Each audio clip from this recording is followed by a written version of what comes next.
Hay una conferencia que Neville Goddard dio en 1968 que ninguno de sus estudiantes que estuvo presente pudo olvidar completamente. No por la complejidad de lo que dijo, no por la profundidad técnica de los principios que expuso, sino por algo mucho más difícil de encontrar en cualquier enseñanza espiritual de cualquier época. Por la honestidad absoluta con que Neville se paró frente a su audiencia y no habló de teoría. Habló de su propia vida, de cómo él mismo había aplicado exactamente lo que enseñaba, de los momentos específicos donde había vivido en el final de un deseo que todavía no se había manifestado físicamente, y de lo que había descubierto a través de esa experiencia directa que ninguna cantidad de explicación teórica podía haber producido con la misma claridad y la misma certeza. Lo que Neville describió en esa conferencia no era una técnica nueva. No era un sistema diferente de los que había enseñado durante décadas. Era la misma enseñanza que siempre había dado, pero vista desde adentro, vista desde la perspectiva de alguien que la había vivido genuinamente. Y esa perspectiva desde adentro revelaba algo que la descripción técnica desde afuera nunca podía revelar completamente. Revelaba la diferencia entre comprender intelectualmente lo que significaba vivir en el final y genuinamente habitarlo. Una diferencia que desde afuera podía parecer sutil, pero que desde adentro era la diferencia entre una práctica que producía resultados verificables y una práctica que producía la ilusión de trabajar sin nunca cambiar nada de real en la posición de conciencia desde la que todo operaba automáticamente. Esa diferencia era exactamente lo que la mayoría de las personas que estudiaban sus enseñanzas no lograban cruzar completamente. No por falta de dedicación, no por falta de comprensión intelectual, sino porque había algo en la naturaleza de esa diferencia que hacía que fuera casi imposible verla desde el exterior de la experiencia. Había que haberla vivido para reconocerla completamente. Y Neville, en esa conferencia de 1968, intentó hacer algo que sabía que era parcialmente imposible, pero que consideraba absolutamente necesario intentar. Intentó describir desde adentro lo que él había vivido personalmente, de manera que quien lo escuchaba pudiera tener aunque fuera un atisbo de esa perspectiva interior que transformaba la práctica de algo que se hacía en algo que se era. Detente ahora mismo. Antes de continuar leyendo, piensa en cuántas veces has practicado la visualización o la imaginación del deseo cumplido y has sentido que algo faltaba, que estabas visitando un lugar en lugar de vivir en él, que las escenas que producías se sentían como ejercicios mentales, en lugar de realidades genuinamente habitadas. Escribe en los comentarios una frase que comience con «Cuando imagino el deseo cumplido siento», y complétala con lo que genuinamente experimentas en ese momento. No la respuesta ideal. La respuesta honesta. Porque esa honestidad es el punto de partida más directo para comprender exactamente lo que Neville intentó transmitir en 1968 y lo que este video tiene para ofrecerte. Si estás llegando por primera vez a este canal, suscríbete ahora mismo y activa la campanita. Este canal existe para traerte la enseñanza más profunda y más honesta de Neville Goddard. No la versión simplificada, no la versión optimista que te dice simplemente que todo es posible, sino la versión que te dice exactamente cómo hacerlo con la precisión que produce resultados verificables. Este canal existe para traerte comprensiones que van al fondo del mecanismo real. Si lo que recibes aquí tiene ese valor, apoya este trabajo con un superchat. Hay un equipo real detrás de este canal que trabaja sin parar cada semana. Cada superchat es tu participación directa en algo que crees que vale la pena. Dale también un like ahora mismo. Comparte este video con alguien específico que sabes necesita escuchar esto hoy. Y vuélvete miembro del canal para acceder a contenido exclusivo más profundo. Lo primero que Neville describió en esa conferencia era la naturaleza exacta de lo que él había descubierto que significaba vivir en el final, no en sus propias palabras técnicas, sino en términos de cómo se sentía desde adentro. Y lo que describió sorprendía a sus estudiantes porque no correspondía a ninguna de las imágenes que ellos tenían de lo que debería sentirse habitar el estado del deseo cumplido. No se sentía intenso, no se sentía dramático, no se sentía como una experiencia extraordinaria que requería condiciones especiales para ser producida. Se sentía ordinario. Se sentía como la textura normal de la conciencia de alguien que simplemente vivía su vida desde una posición específica. La misma ordinariez que cualquier experiencia tenía cuando ya era completamente familiar. Cuando ya no era novedad. Cuando ya era simplemente la manera en que las cosas eran. Esa ordinariez era exactamente lo que la mayoría de sus estudiantes no lograba producir en su práctica. Intentaban producir algo intenso, algo que se sintiera especial, algo que claramente marcara la diferencia entre el estado ordinario de conciencia, en el que normalmente vivían, y el estado del deseo cumplido que intentaban habitar durante la práctica. Y esa búsqueda de intensidad y de diferencia marcada era precisamente lo que les impedía llegar a lo que Neville describía como la verdadera habitación del estado, porque la verdadera habitación no se sentía como un estado diferente al que uno accedía deliberadamente y del que regresaba. Se sentía como el único estado disponible en ese momento. La posición desde la que todo se percibía. El lugar desde el que uno miraba el mundo en lugar del lugar al que uno miraba desde el exterior. Neville usaba una imagen específica en esa conferencia para ilustrar esta distinción que sus estudiantes encontraban inmediatamente reconocible en su propia experiencia. Hablaba de la diferencia entre visitar una ciudad y vivir en ella. Cuando visitas una ciudad eres consciente de que eres un visitante.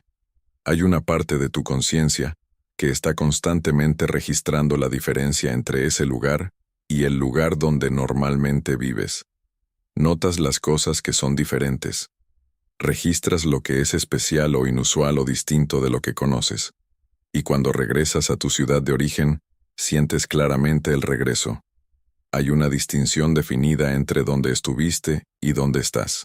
Pero cuando vives en una ciudad, esa conciencia de visitante desaparece completamente.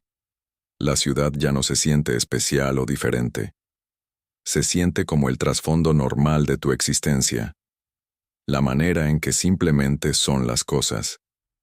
Y ese es exactamente el tipo de relación que debía existir entre una persona y el estado de su deseo cumplido para que la habitación fuera genuina, y no simplemente una visita más o menos prolongada. La mayoría de las personas que practicaban sus técnicas, enseñaba Neville en esa conferencia, estaban visitando el estado del deseo cumplido. Iban ahí durante la práctica formal, se quedaban el tiempo suficiente para producir alguna experiencia de ese estado, y luego regresaban a su estado habitual. Y ese regreso era precisamente la señal de que la práctica todavía no había alcanzado el nivel de genuinidad que producía los resultados verificables que él documentaba. Porque si hubieran genuinamente habitado el estado del deseo cumplido, no habría habido ningún lugar al que regresar. No habría habido ningún estado habitual anterior que esperara recuperar su dominio en cuanto la sesión de práctica formal terminaba. Habría habido solo el estado, el único estado disponible, la posición desde la que todo operaba sin alternativa consciente o inconsciente. Lo que Neville desarrolló a continuación en esa conferencia era la pregunta que naturalmente seguía de esta comprensión. Si vivir en el estado significaba habitarlo con esa cualidad de ordinariez familiar, ¿cómo llegaba uno a ese punto? ¿Cómo se cruzaba la distancia entre visitar el estado y genuinamente vivir en él? Y su respuesta era directa y honesta en una manera que no siempre era fácil de escuchar para quienes habían esperado una técnica adicional que resolviera el problema. Decía que la distancia no se cruzaba a través de más práctica técnica. No se cruzaba a través de visualizaciones más elaboradas o más frecuentes. No se cruzaba a través de afirmaciones más convincentes o de sesiones más largas. Se cruzaba a través de algo completamente diferente, que no tenía nada que ver con la cantidad o la sofisticación de la práctica formal. Se cruzaba a través de lo que él llamaba la decisión de quedarse, la decisión de no regresar, la decisión de que el estado del deseo cumplido ya no era un lugar al que uno iba durante la práctica, sino el único lugar desde el que uno operaba, incluyendo y especialmente en todos los momentos donde no había ninguna práctica deliberada en curso. Esta decisión de quedarse era diferente a cualquier decisión que la mente racional pudiera tomar de manera deliberada y sostenida. No era una decisión que se tomaba una vez y que luego se mantenía a través de la fuerza de voluntad. Era una decisión que se tomaba una y otra vez, en cada momento donde el estado habitual anterior intentaba reinstalarse con la familiaridad de lo que había sido la posición por defecto durante tanto tiempo. Era la práctica de reconocer ese momento de intento de reinstalación y de elegir, no con drama ni con lucha, sino con la simplicidad de quien sabe exactamente lo que está haciendo. Permanecer en el estado, hacer de él no el lugar al que se regresaba después de haber visitado otro lugar, sino el único lugar desde el que se operaba en ese momento específico. Neville describió en esa conferencia varios momentos concretos de su propia vida donde había practicado exactamente esto. Momentos donde las circunstancias externas presentaban evidencia directa y convincente de que el estado del deseo cumplido era incompatible con la realidad presente. Momentos donde la tentación de regresar al estado habitual anterior era más fuerte porque las circunstancias parecían justificarlo completamente. Y describía cómo en esos momentos específicos, la práctica de quedarse en el estado del deseo cumplido se sentía diferente a cómo se sentía durante los momentos formales de práctica, donde las condiciones eran relativamente controladas y favorables. En los momentos formales de práctica, explicaba, mantener el estado se sentía relativamente accesible porque el entorno había sido deliberadamente configurado para facilitarlo. El cuerpo estaba relajado. La mente estaba enfocada. No había interferencias externas inmediatas que contradijeran directamente lo que se estaba intentando evitar. Pero en los momentos donde las circunstancias externas presentaban su evidencia más convincente contra el estado deseado, mantenerlo requería algo cualitativamente diferente, no más esfuerzo en el sentido ordinario, sino una comprensión más profunda y más directa de qué era realmente el mundo exterior y cuál era su verdadera relación con el mundo interior. Una comprensión que no podía ser sostenida simplemente por convicción intelectual, sino que tenía que haber penetrado en los niveles donde operaban las creencias reales, los niveles automáticos, donde la respuesta a las circunstancias externas emergía sin la mediación del pensamiento deliberado. Neville decía que en esos momentos de prueba más intensa, lo que lo sostenía no era ninguna técnica, era una comprensión, la comprensión de que las circunstancias externas que presentaban su evidencia contraria no eran la realidad más fundamental disponible, eran el efecto de posiciones de conciencia pasadas, no de la posición de conciencia presente. Y como efecto del pasado no podían contradecir la causa del presente. Solo podían mostrar con honestidad lo que había sido en la conciencia hasta ese momento. No lo que era ahora, no lo que sería como resultado de la posición actual que se estaba habitando en ese momento de prueba. Esta comprensión de la relación entre las circunstancias externas y el tiempo era para Neville una de las más liberadoras disponibles en todo el trabajo con la conciencia, porque eliminaba la necesidad de interpretar las circunstancias contrarias como contradicción del estado que se habitaba. Las circunstancias contrarias no eran contradicción, eran información histórica, evidencia del pasado, el mundo mostrando con precisión y honestidad exactas dónde había estado la conciencia, no dónde estaba ahora. Y ese reconocimiento, genuinamente habitado en lugar de simplemente comprendido intelectualmente, hacía posible mantener el estado del deseo cumplido, incluso frente a la evidencia aparentemente más aplastante en dirección contraria. Neville contó en esa conferencia algo específico sobre cómo había aplicado este principio en su propia experiencia en un momento particular de su vida, donde las circunstancias externas habían sido especialmente difíciles de ignorar desde la posición ordinaria de conciencia. No daba detalles específicos de la naturaleza exacta de las circunstancias, pero describía la cualidad de la experiencia, la cualidad de saber internamente que lo que se habitaba era la realidad más fundamental disponible, mientras externamente todo presentaba la imagen de algo completamente diferente, y describía cómo en ese momento específico, la decisión de quedarse en el estado del deseo cumplido No se sentía heroica ni extraordinariamente difícil. Se sentía simplemente correcta, como la única respuesta coherente con lo que genuinamente comprendía sobre la naturaleza de la conciencia y su relación con el mundo físico.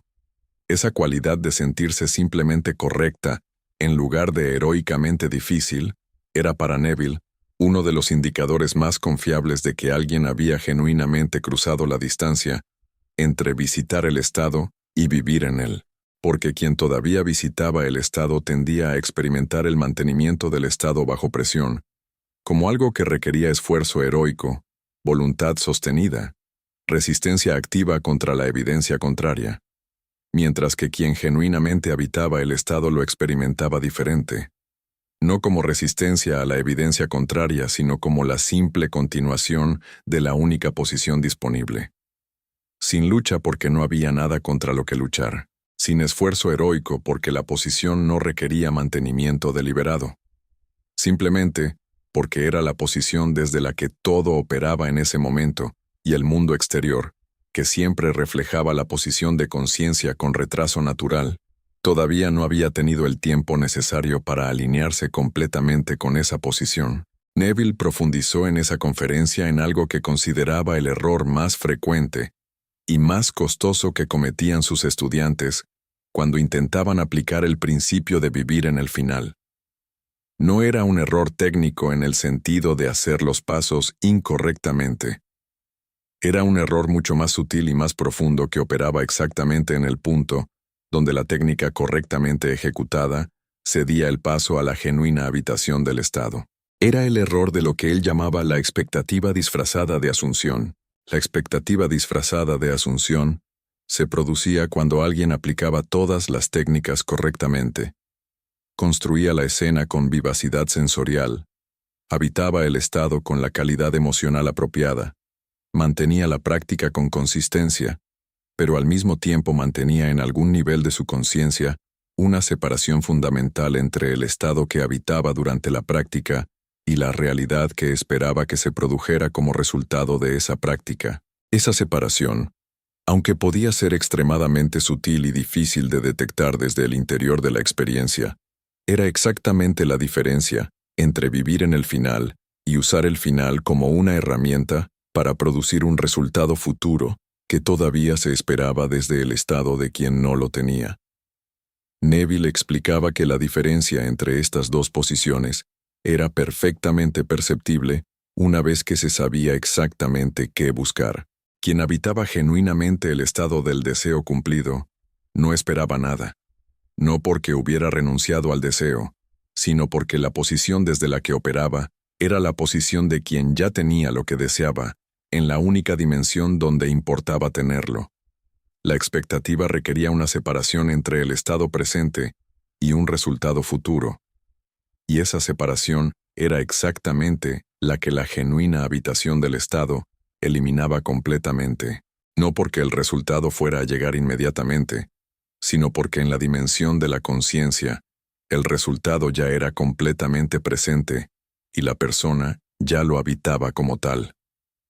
Esta distinción tenía una consecuencia práctica específica que Neville identificaba como el indicador más confiable disponible de en cuál de las dos posiciones se encontraba alguien en cualquier momento dado. Si durante o después de la práctica formal había alguna cualidad de monitoreo, de verificación, de revisión de las circunstancias externas en busca de señales de que el proceso estaba funcionando, eso era la señal más directa disponible de que la posición todavía era la de la expectativa disfrazada de asunción, porque quien genuinamente habitaba el estado del deseo cumplido no tenía ninguna necesidad de monitorear el proceso. No había ningún proceso que monitorear. La realidad del estado ya era completa en la dimensión donde residía. La manifestación en el mundo físico era simplemente la consecuencia natural de esa posición, con el tiempo que requería, sin necesidad de verificación ansiosa que paradójicamente señalaba exactamente la posición de conciencia que impulsaba que el proceso tardara más de lo que necesitaba. Neville fue particularmente específico en esa conferencia sobre cómo había aprendido a reconocer en su propia experiencia cuando había caído en la trampa de la expectativa disfrazada de asunción. Describía una cualidad de tensión sutil que acompañaba esa posición, diferente de la cualidad de apertura y naturalidad que caracterizaba la genuina habitación del estado. No era una tensión intensa ni dramática, era algo más parecido a una vigilancia de fondo, una especie de atención dividida, donde una parte de la conciencia estaba habitando el estado del deseo cumplido, mientras otra parte permanecía en una posición de observación, evaluando si lo que se estaba haciendo estaba produciendo el efecto correcto. Esa división de la atención, por sutil que fuera, era suficiente para impedir la completitud de la habitación del estado, que producía los resultados más directos y más veloces. La solución que Neville ofrecía en esa conferencia no era técnica sino comprensiva. No era hacer algo diferente en la práctica formal. Era comprender algo diferente sobre la naturaleza de lo que se estaba haciendo. Específicamente comprender que el estado del deseo cumplido no era una herramienta para producir un resultado. Era el resultado mismo, en su forma más fundamental, y usar ese resultado como herramienta para producir otro resultado en una dimensión diferente, era mantener exactamente la separación que impedía la habitación genuina. La solución era dejar de usar el estado como herramienta y comenzar simplemente a ser el estado. No hacerlo, serlo.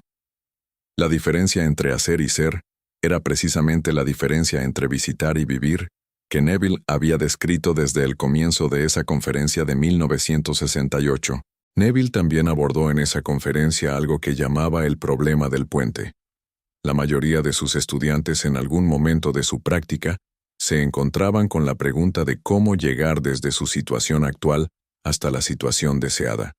Y esta pregunta, aunque parecía perfectamente razonable desde la perspectiva ordinaria, contenía exactamente la suposición que impedía la respuesta que buscaban, porque la pregunta de cómo llegar desde aquí hasta allá ya asumía que allá era diferente de aquí, ya asumía que existía una distancia que necesitaba ser cruzada, ya asumía que el punto de partida y el punto de llegada eran dos lugares diferentes con un espacio entre ellos que necesitaba ser recorrido a través de algún proceso de transformación.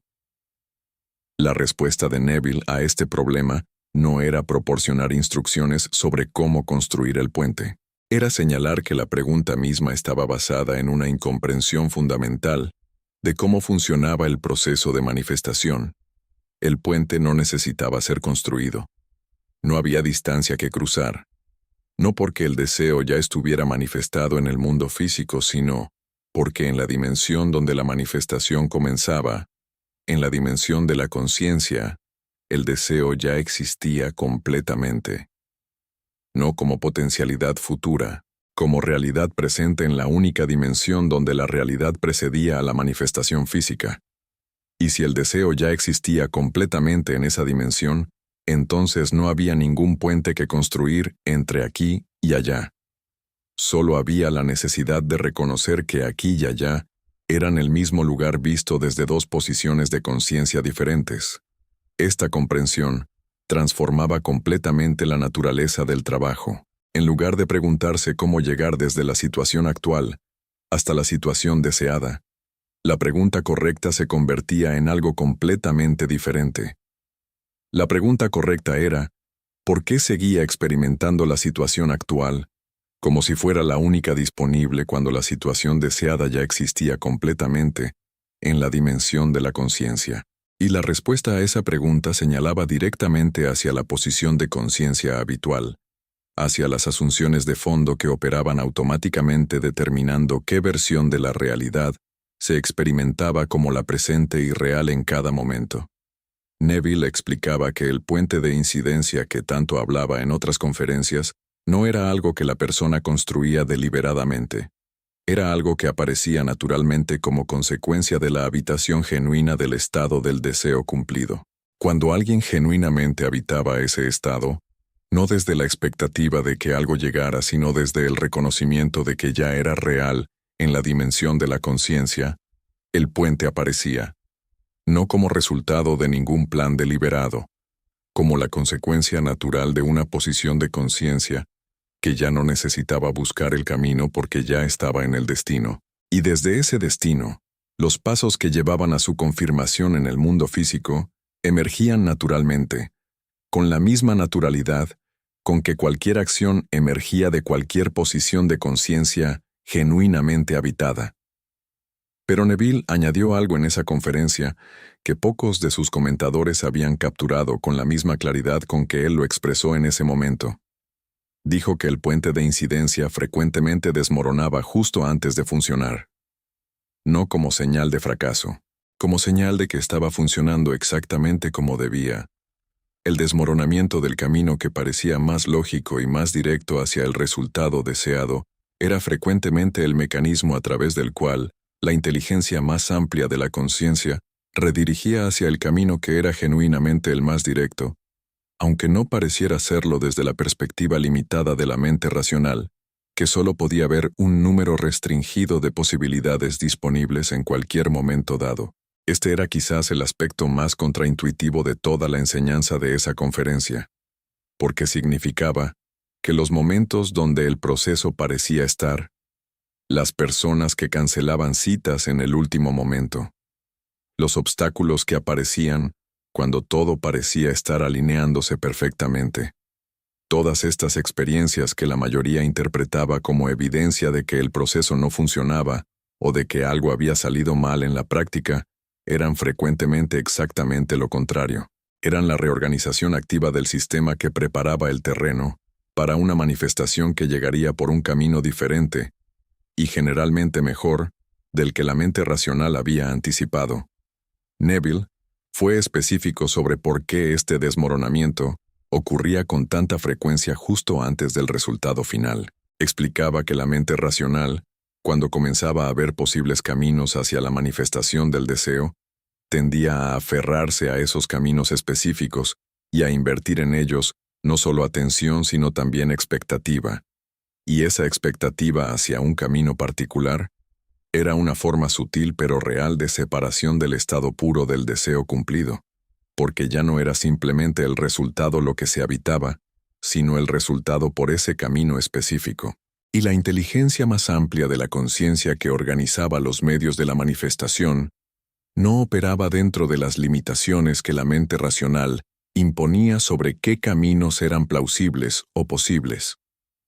Operaba a través de todos los caminos disponibles simultáneamente y frecuentemente, elegía el que era más directo desde la perspectiva de la totalidad, aunque no fuera el más obvio desde la perspectiva del punto de vista limitado de la mente consciente. El desmoronamiento del camino aparentemente más lógico era entonces la manera en que el sistema limpiaba el campo de las expectativas limitantes que se habían acumulado alrededor de esa vía específica, para poder reorganizarse hacia la vía que de hecho conducía más directamente al resultado. Y quien comprendía esto genuinamente no solo podía atravesar esos momentos de desmoronamiento, sin el abandono de la práctica que tan frecuentemente ocurría en ese punto, sino que podía hacerlo con una calidad específica de expectativa tranquila, la expectativa no de que ese camino específico se restaurara.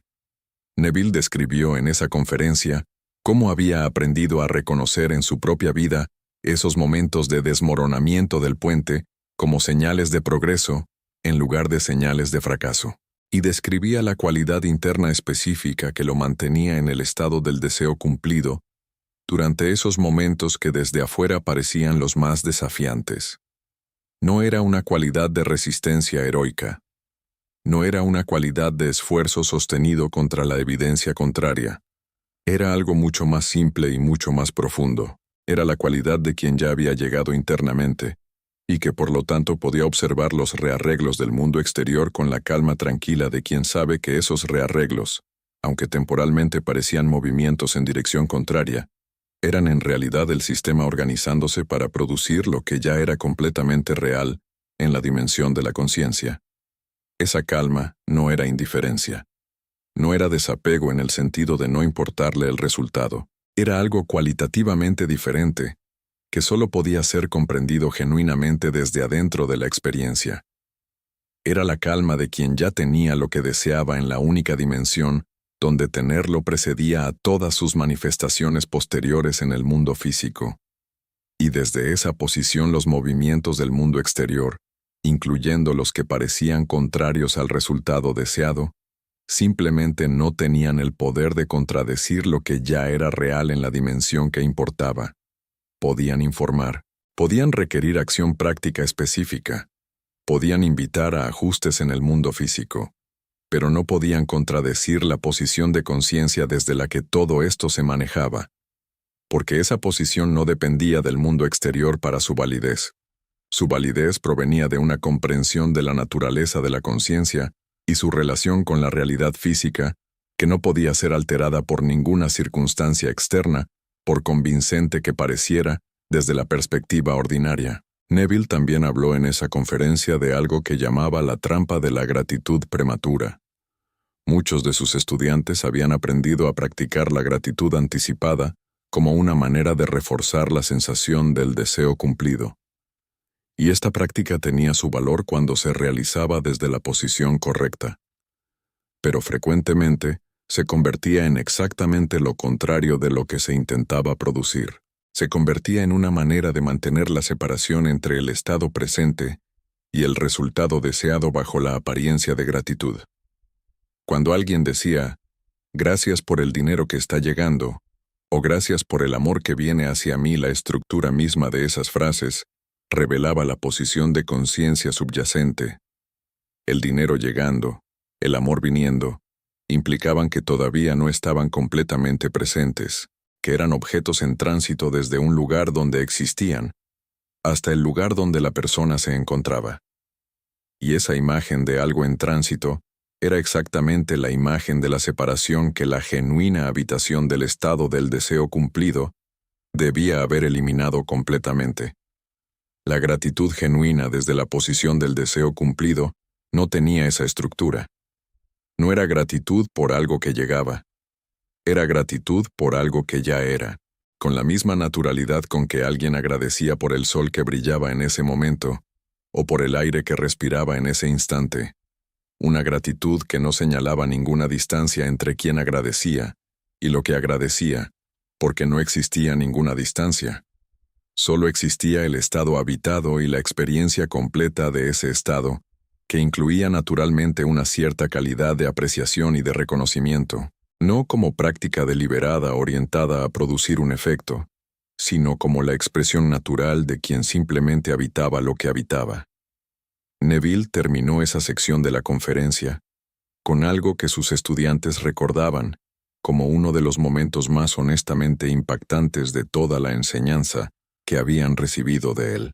Dijo que la única manera de verificar si alguien estaba genuinamente habitando el estado del deseo cumplido o simplemente visitándolo era observar con total honestidad qué pregunta dominaba su experiencia interna en los momentos más ordinarios del día.